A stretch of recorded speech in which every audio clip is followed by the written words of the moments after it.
Shalom, selamat hari Minggu. Masih semangat kan memuji Tuhan? Masih semangat kan beribadah? Ayo jangan kendor. Bangkitkan semangat kita untuk datang ke hadirat Tuhan dengan membawa puji-pujian kita kepadanya. Dia layak untuk terima yang terbaik dari kita. Sebab firman Tuhan berkata gini, pujilah Tuhan hai segala buatannya, di segala tempat kekuasaannya. Pujilah Tuhan hai jiwaku. Ayo kita katakan kepada jiwa kita, hai jiwaku, pujilah Tuhan. Mari kita tinggikan Tuhan dengan puji-pujian ini. Kita nyatakan, Yesus adalah Tuhan dan Raja kami.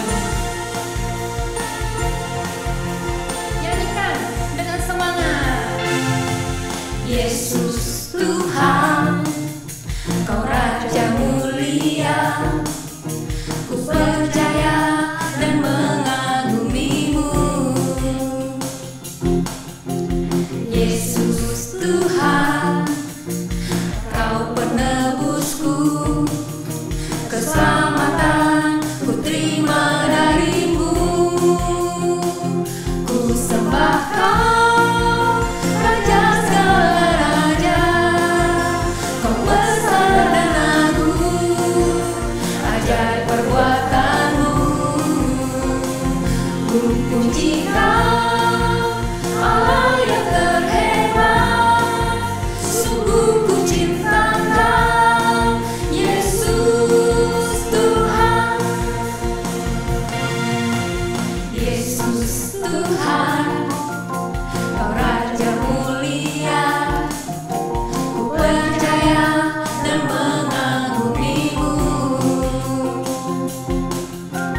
Yesus Tuhan, Kau penebusku, keselamatan ku terima darimu.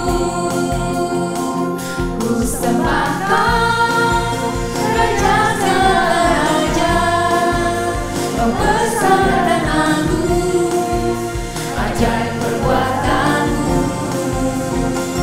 Ku puji Kau, Allah yang terhebat, sungguh ku cinta Kau, Yesus Tuhan. Ku sembah Kau, Raja segala raja, Kau besar dan agung, ajaib perbuatanmu. Ku puji Kau, Allah yang terhebat, sungguh ku cinta Kau, Yesus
Gunung-gunung kehadirannya datanglah, nyanyi bersyukur padanya.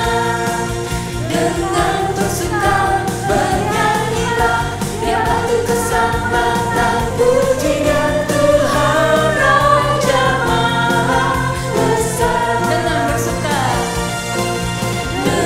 bersuka bernyanyilah, dia batu keselamatan, pujinya Tuhan Raja Maha Besar. Nyatakan Tuhan Raja Maha Besar. Tuhan Raja Maha Besar. Bagi Tuhan Raja Maha Besar. Tuhan Raja Maha Besar. Amin. Benar, Allah kita Raja Maha Besar, terpujilah Tuhan. Siapkan hati kita untuk masuk lebih dalam lagi ke hadirat Tuhan, lebih fokus lagi kepada Tuhan. Jangan takut untuk datang kepada Tuhan, sebab Allah kita Allah yang baik, Allah yang mengasihi kita dengan kemurnian, dengan kesungguhan. Bawa seluruh curahan hatimu, kerinduan hatimu, bahkan pengagunganmu kepada Tuhan. Bawa kehadirannya, berikan yang terbaik kepada Tuhan kita. Mari kita wakili pernyataan kasih kita kepada Tuhan melalui lagu pujian ini. Dalam setiap langkah,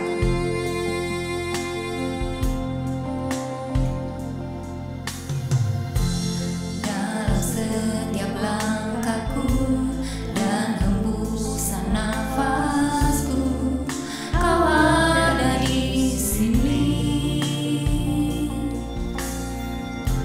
Hatiku pun bersyukur atas kebaikan-Mu dan kemurahan-Mu.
ditinggikan untuk selamanya, selamanya. Haleluya, terpuji Engkau Tuhan Allah yang besar. Karena itu kami mau bawa segala doa-doa kami Tuhan, kerinduan hati kami, pengharapan kami kepadamu. Bahkan kami mau bawa curahan hati kami kepadamu. Hai umat Tuhan, curahkanlah isi hatimu di hadapan Tuhan. Sebab Dia Tuhan yang hadir di sini. Dia ada di tempat di mana Engkau berada. Karena Allah kita Allah yang hidup. Dia Allah Yehova Syama, Allah yang hadir bagi kita. Naikkan doa-doamu, pergumulan pribadimu kepada Tuhan. Dia Allah yang mendengar doa-doa kita, seruan kita, persembahan kita. Dia Allah yang baik bagi kita. Tuhan, hamba mau berdoa untuk seluruh umatmu dimanapun berada Tuhan.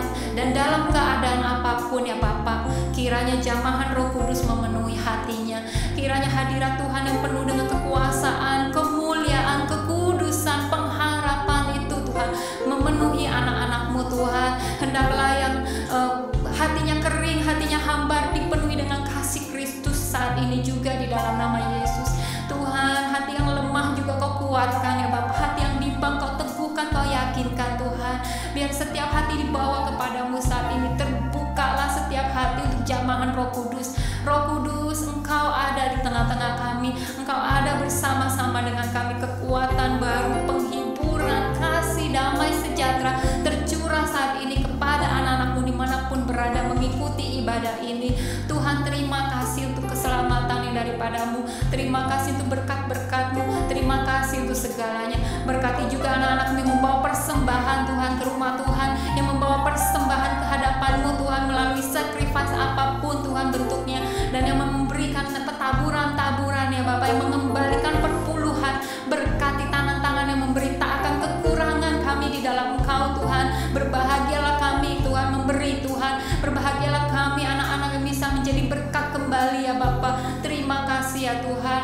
Dan Kau menolong kami anak-anak-Mu untuk tetap setia kepada Tuhan. Dari perkara kecil sampai perkara besar, kami mau terus berdoa syafaat juga ya Bapa. Kami memberkati bangsa dan negara kami.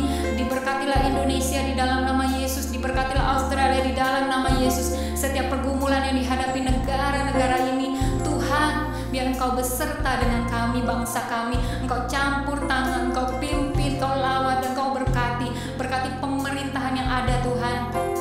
Berkati Tuhan seluruh masyarakat yang ada Tuhan. Berkati gereja-gerejamu Tuhan, bisa bekerja di ladangnya Tuhan, memperkuat kerajaan Allah, memberitakan firman, menyalurkan kasih Bapa kepada sesamanya Tuhan, melalui setiap bentuk pelayanan yang ada, baik online, onsite maupun yang lainnya Tuhan. Diberkati setiap pelayanan gerejamu Tuhan, diberkati setiap pelayanan anak-anakmu, hamba-hambamu Tuhan, dari pelayanan terkecil sampai yang terbesar, yang kelihatan maupun tidak kelihatan. Diberkati Tuhan, Kau memberikan keberuntungan, Kau memberikan keberhasilan Tuhan, jiwa-jiwa Tuhan. Kami berdoa biar keselamatan sampai ke seluruh bangsa, keselamatanmu sampai ke seluruh keluarga kami Tuhan, keselamatan yang daripada Tuhan sampai ke semua orang-orang di sekeliling kami, orang-orang yang kami layani, orang-orang yang kami doakan, orang-orang yang kami rindukan Tuhan, untuk terima keselamatan daripada Tuhan. Terima kasih, berkati pelayan-pelayan-Mu tidak lelah melayani Tuhan. Berkati pelayan-pelayan-Mu tidak berhenti melayani Tuhan, karena adalah suatu kehormatan bagi kami melayani Raja di atas segala Raja, Tuhan di atas segala Tuhan. Segala pujian, kemuliaan, hormat, kejayaannya kami kembalikan kepadamu ya Bapa. Dan kami juga siapkan hati kami untuk ditaburi firman Tuhan. Kami mau mengenal Engkau Tuhan lebih lagi. Kami mau tahu Engkau lebih lagi. Kami mau Tuhan dipenuhi oleh firman Tuhan yang memerdekakan hidup kami. Berbicaralah kepada setiap kami Tuhan. Berbicaralah kepada kami. Dan berkati pemberitaan firman saat ini. Hamba-Mu yang menyampaikan firman juga diurapi, diberkati. Kami juga yang mendengar dan menerima firman Tuhan. Tertanam firman Tuhan dalam kami, untuk kami jadi pelaku firman. Di dalam nama Yesus kami berdoa, haleluya, amin. Selamat mendengarkan firman Tuhan. God bless.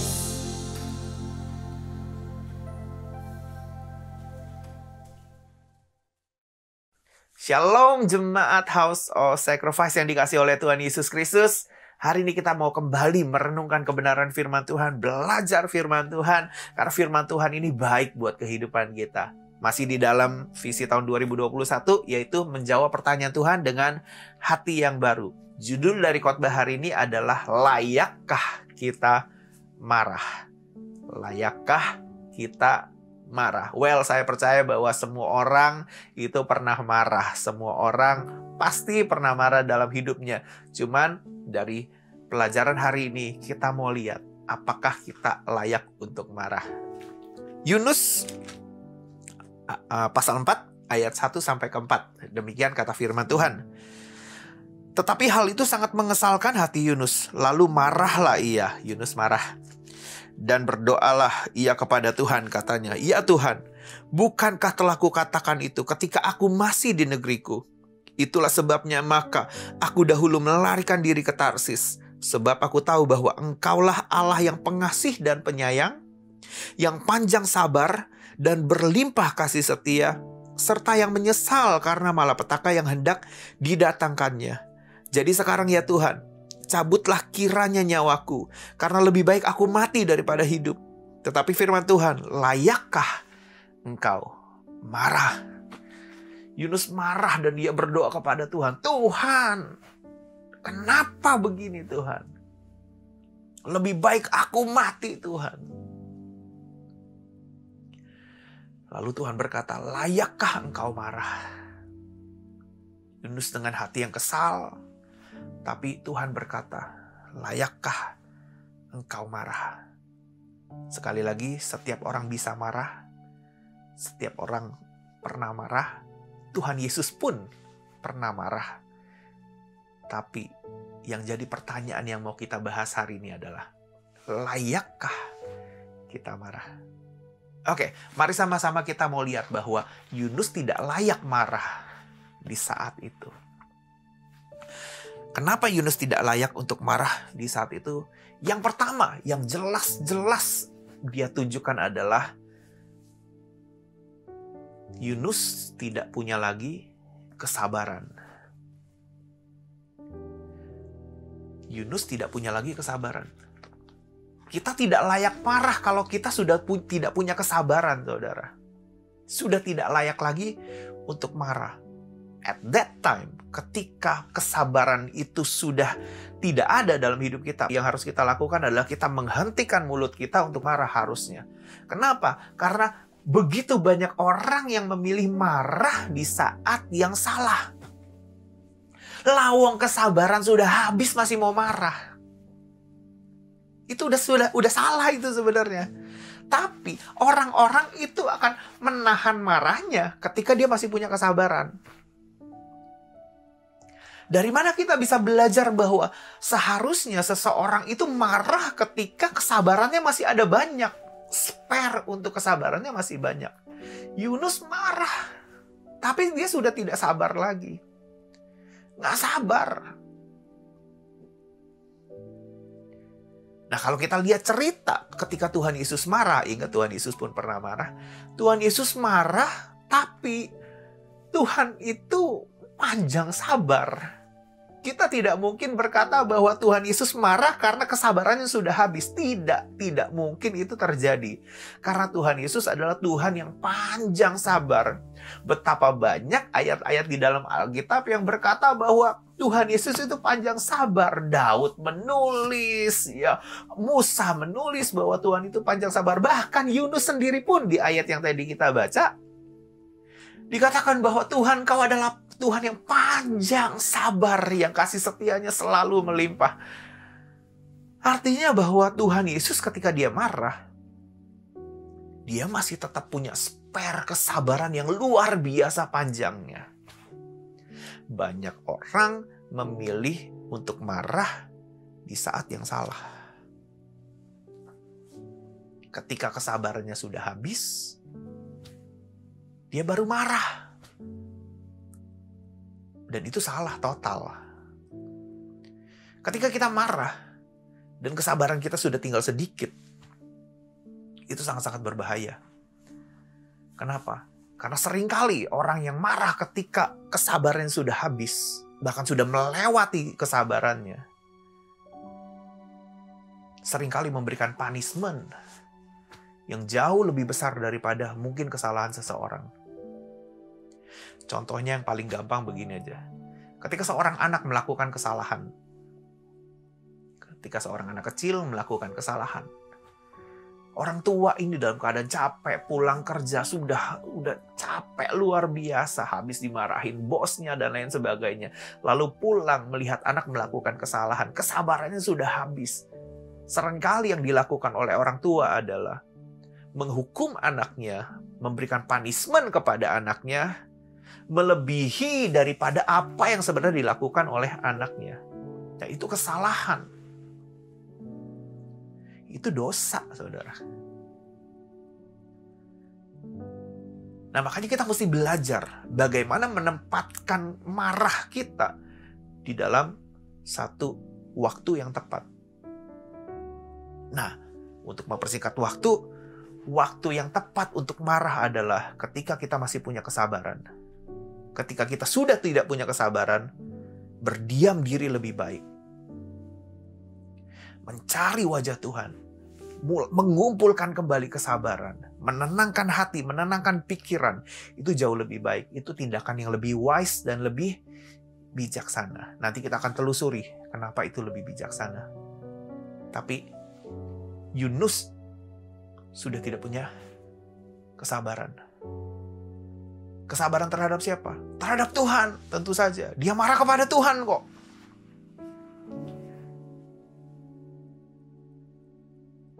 Yunus tidak bisa lagi melihat bahwa Tuhan punya rencana yang baik, Tuhan punya rencana yang indah, Tuhan punya rencana yang luar biasa untuk kota Niniwe, bahkan juga untuk dirinya sendiri.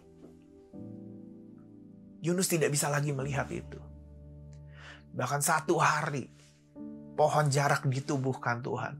Dan atas penentuan Tuhan, itu dihilangkan lagi, diambil dari Yunus. Dia gak sabar, dia marah banget sama Tuhan.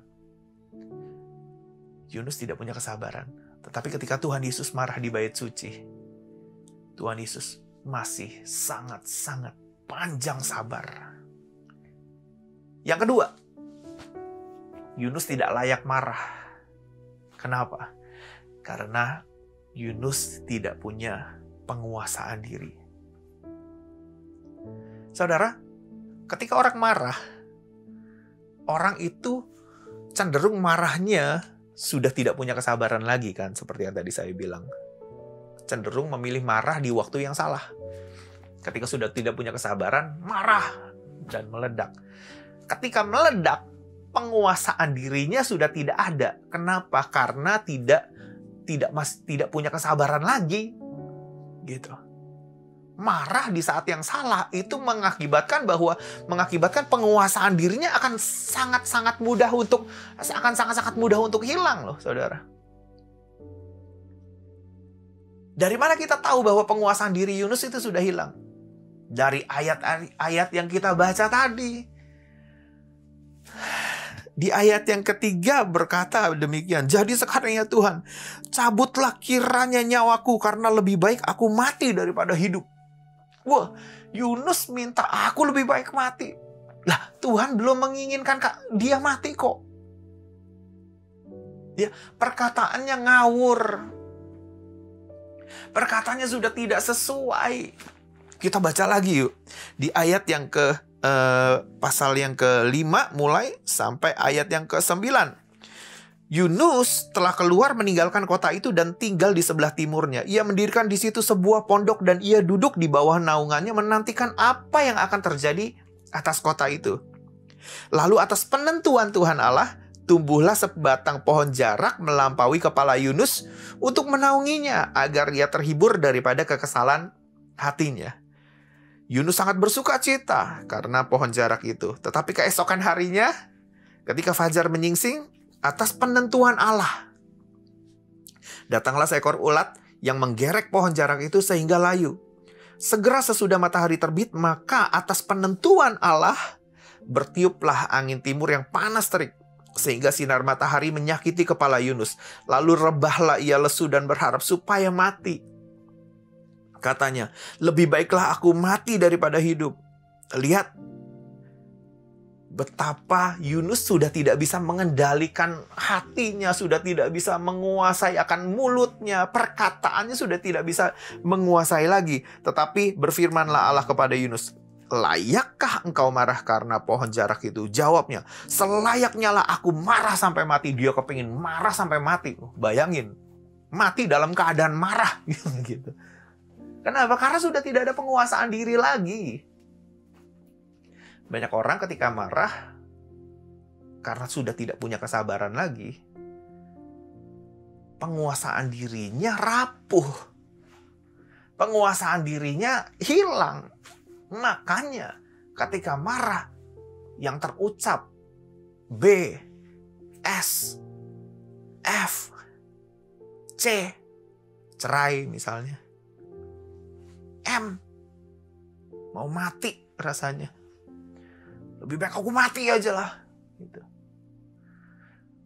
Mulut tidak terjaga, tangan tidak terjaga, makanya ada KDRT. Kaki tidak terjaga, hati tidak terjaga, pikiran tidak terjaga. Makanya yang mau dibuat adalah segala sesuatu yang pokoknya aku mau meluapkan kemarahan ini. Dan itu sangat-sangat berdosa. Dan kita tidak layak untuk marah ketika kondisi kita tidak bisa menguasai seluruh kehidupan kita. Bandingkan dengan Tuhan Yesus ketika dia di bait suci. Ketika Tuhan Yesus di bait suci, Tuhan secara penguasaan dirinya, itu dia masih bisa menguasai seluruh hidupnya. Perkataannya dia bisa kuasai, hatinya dia bisa kuasai. Dia walaupun dia membalikkan meja penukar uang, tapi nanti kita akan lihat bahwa itu tidak menyalahi. Banyak orang kalau marah tidak bisa menguasai diri. Pintu dibanting, piring dibanting. Yang salah siapa? Yang salah mungkin hal yang lain. Tapi yang kena sasaran pintu. Handphone dibanting, piring dibanting, rambut dijambak-jambak, mulut gemeteran waktu pas ngomong. Tidak bisa berpikiran sehat, tidak bisa menguasai dirinya lagi. Itu tanda bahwa kita tidak layak marah saat itu. Lebih baik ketika saat itu, hentikan dulu. Cari tempat di mana kita bisa menenangkan hati, menenangkan pikiran, kumpulkan kesabaran, kumpulkan penguasaan diri. Setelah itu, baru kita lanjutkan pembicaraan. Nah, Yunus ini kepingin mati aja udah. Kepingin mati. Kenapa? Karena kesel sama Tuhan. Lo kesel sama Tuhan sampai kepingin mati, saudara. Jadi, ketika kita tahu bahwa aku sudah mulai tidak bisa menguasai nih seluruh hidup aku, berarti itu tandanya aku harus stop marah. Belum layak untuk marah. Lalu yang ketiga, yang kita mau pelajari, apa yang Yunus lakukan sebenarnya dia tidak layak untuk marahnya. Yunus ini berbuat dosa ketika dia marah. Sedangkan Alkitab dengan jelas-jelas berkata bahwa di dalam Mazmur 4, coba kita lihat ayat yang ke-5. Mazmur 4 ayat yang ke-5 berkata demikian, biarlah kamu marah. Marah boleh loh, biarlah kamu marah. Tetapi jangan berbuat dosa. Marah boleh, tapi jangan berbuat dosa. Marah diperbolehkan. Marah itu layak kalau tidak berbuat dosa. Cuman ketika kita marah di ujung kesabaran kita dan sudah tidak punya spare kesabaran lagi, penguasaan diri kita hilang, emosi kita tidak teratur, tidak bisa dikontrol, mulut kita sudah mengeluarkan kata-kata yang punishment, mengutuki dan lain sebagainya. Lu gak mungkin bisa berubah gitu kan, itu salah kan, bener gak? Lu gak ada gunanya ngomong sama orang yang bebel macam kayak begini gitu. Mungkin baru 2-3 kali dikasih tahu dan itu salah paham mungkin. Tapi statement-statement yang keluar sudah mengutuki, sudah menghakimi dan lain sebagainya. Dan itu dosa. Yunus marahnya itu marah yang berbuat dosa. Dia marah sama Tuhan. Lah Tuhan yang menumbuhkan pohon jarak itu kok. Bukan Yunus yang menanam. Tapi dia marah begitu luar biasa.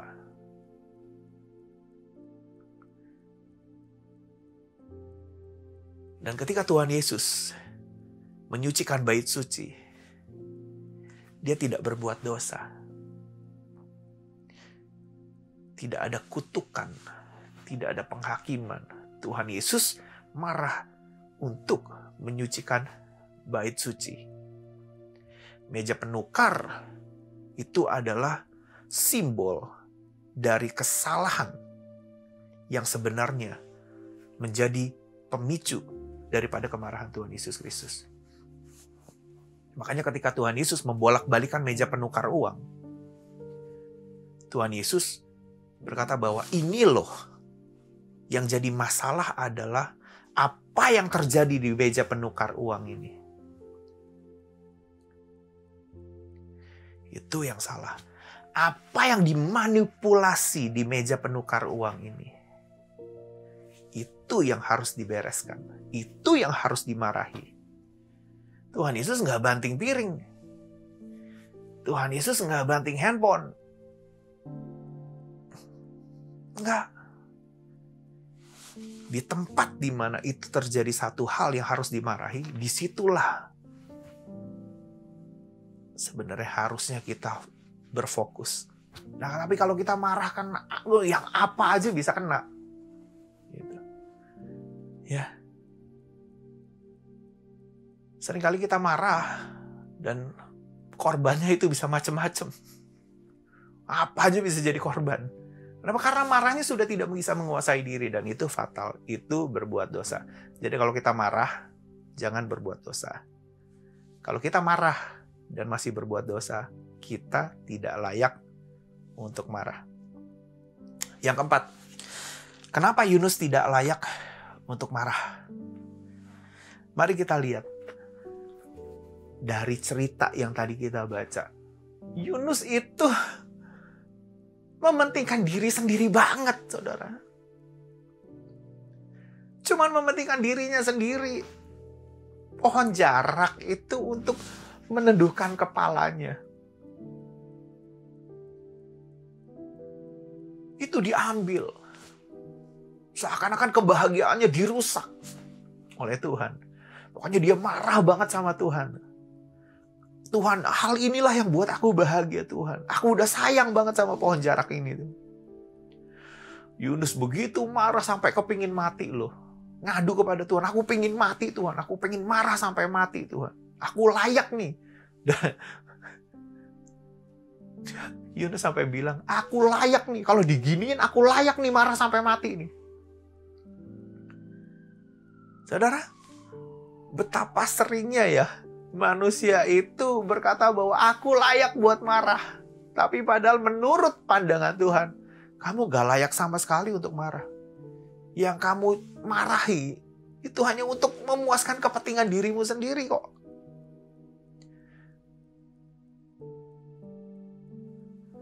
Tapi ketika Tuhan Yesus marah di bait suci, dia bolak-balikan meja penukar uang. Dia usir semua pedagang di situ.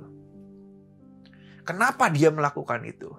Karena dia tahu bahwa di tempat itu seharusnya Tuhan yang begitu menghargai penyembahan dan persembahan seseorang. Tuhan ingat, Tuhan itu begitu menghargai penyembahan dan persembahan seseorang. Ketika ada orang-orang datang membawa persembahan berupa kambing, berupa domba, berupa burung merpati, berupa barang-barang yang atau binatang-binatang yang mereka bawa dengan kesungguhan hati untuk dipersembahkan kepada Tuhan. Dan terjadi praktek yang tidak benar di bait suci yang dilakukan oleh imam-imam kepala dan para pedagang. Imam-imam kepala, ahli-ahli Taurat memutuskan bahwa persembahanmu itu tidak kudus. Persembahanmu itu tidak layak dibawa kepada Tuhan. Oh, persembahanmu itu ada cacatnya. Kamu beli dari pedagang yang itu. Yang di depan sudah disediakan. Itu yang benar itu. Itu yang kudus. Itu yang bisa dibawa untuk menjadi penyembahanmu kepada Tuhan. Persembahanmu kepada Tuhan. Lalu pedagang itu kasih uang kepada imam kepala. Makanya perlu diperhatikan bahwa Yesus mengusir para pedagang, membolak-balikkan meja penukar uang, lalu yang marah siapa? Yang marah adalah imam-imam kepala dan ahli-ahli Taurat. Kenapa yang marah imam kepala dan ahli Taurat? Kan bukan mereka yang diusir. Kenapa mereka yang marah? Karena terjadi satu permainan yang sangat licik, yang sangat curang, yang sangat tidak manusiawi yang terjadi di bait suci. Dan itu yang mau Tuhan restorasi sebenarnya. Karena Tuhan sangat menghargai penyembahan seseorang. Tuhan sangat menghargai persembahan seseorang. Makanya ketika kita membawa persembahan dengan hati yang benar, bawalah itu. Tuhan menghargai dengan sangat penyembahan dan persembahanmu. It's not about the amount of the money. Bukan berdasarkan jumlah, tetapi hati yang rindu. Orang-orang sudah rindu membawa persembahan ini kepada Tuhan ke bait suci. Rindu membawa. Tapi dimanipulasi sedemikian rupa oleh para imam dan ahli Taurat. Dan pedagang. Hanya untuk kepentingan para imam, kepentingan para pedagang.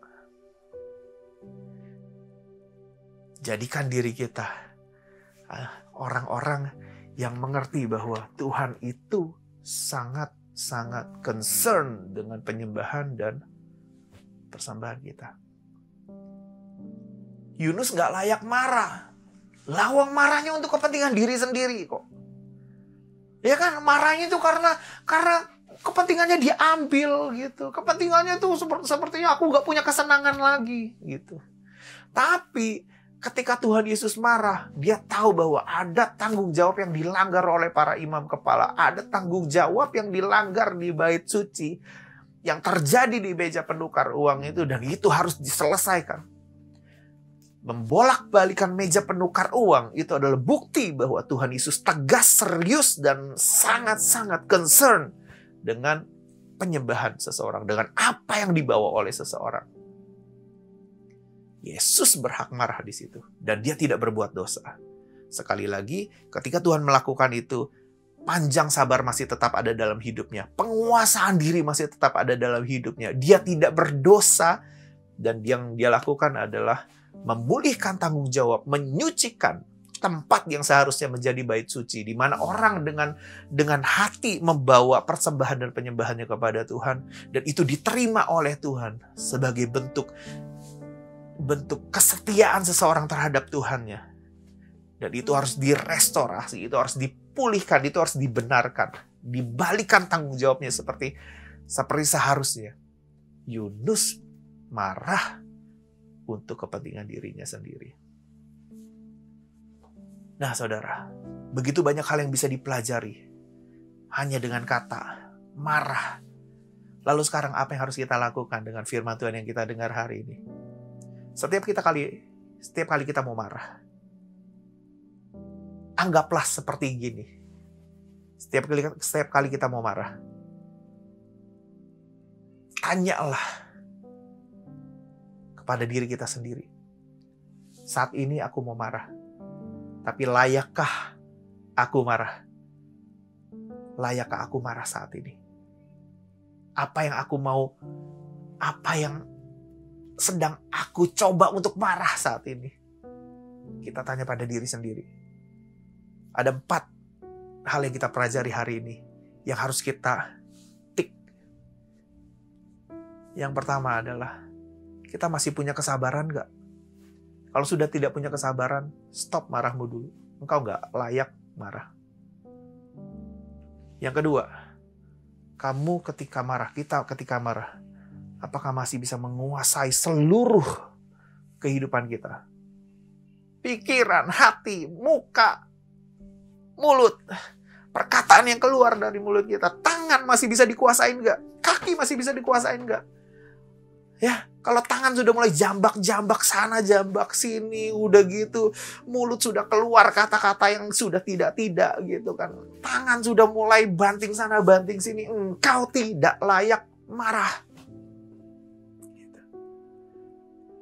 Yang keempat adalah apakah itu untuk merestorasi sesuatu sehingga tanggung jawab dan fungsinya kembali seperti semula.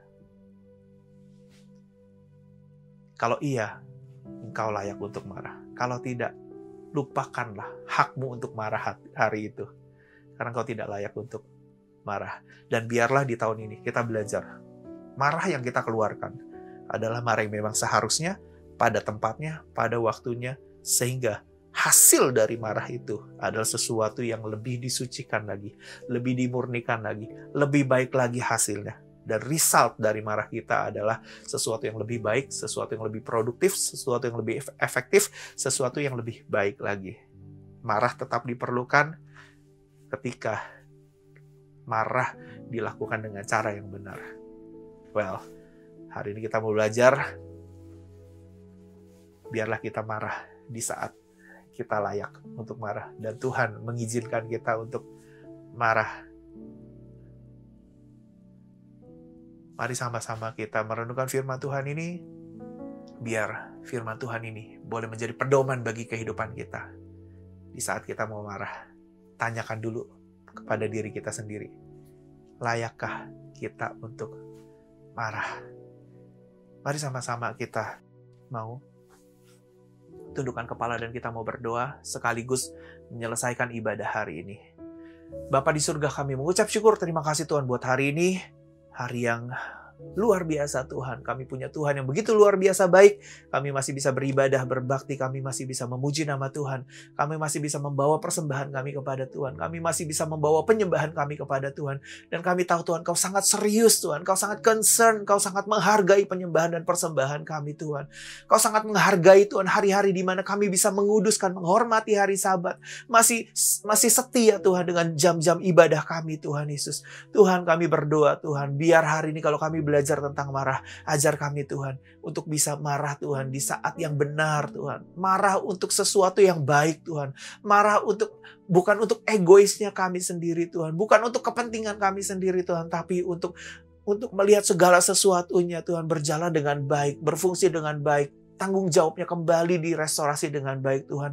Terima kasih Tuhan buat teladan-Mu Tuhan. Menunjukkan kepada kami bagaimana caranya untuk marah Tuhan Yesus. Ajar kami Tuhan supaya kami boleh layak ketika kami marah Tuhan. Ajar kami untuk punya hati yang panjang sabar. Ajar kami untuk punya skill Tuhan untuk menguasai diri kami dengan baik Tuhan. Ajar kami Tuhan untuk tidak berbuat dosa saat kami marah. Ajar kami juga Tuhan untuk mementingkan perkara-perkara sorgawi Tuhan Yesus. Mementingkan perkara-perkara yang benar Tuhan Yesus. Perkara-perkara yang datang daripada-Mu Tuhan Yesus. Dan ketika kami tahu Tuhan bahwa yang kami lakukan adalah untuk kebaikan dan kemuliaan nama-Mu Tuhan Yesus.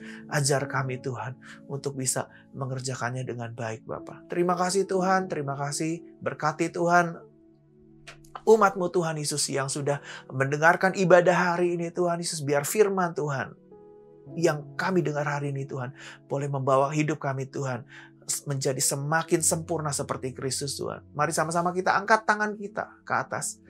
Jemaat yang dikasihi Tuhan, bawalah serta kasih yang daripada Allah Bapa, cinta kasih yang daripada Tuhan Yesus Kristus, serta persekutuan yang indah bersama dengan Roh Kudus boleh menyertai kehidupan kita semua. Diberkati keluargamu, diberkati anak istrimu, diberkati akan usahamu, diberkati akan pekerjaanmu, diberkati akan sekolahmu, diberkati akan finansialmu, diberkati segala sesuatu yang ada dalam hidupmu. Diberikan kesehatan oleh Tuhan, yang sakit disembuhkan, yang membutuhkan pertolongan ditolong oleh Tuhan Yesus. Dan biarlah damai sejahtera Tuhan Yesus boleh turun atas keluargamu masing-masing. Sampai Maranatha Tuhan Yesus datang kedua kalinya untuk menjemput kita semua. Dan kita boleh didapati sebagai hamba yang setia dan berkenan. Di dalam nama Tuhan Yesus Kristus, kita semua berkata amin. Tuhan Yesus memberkati. God bless.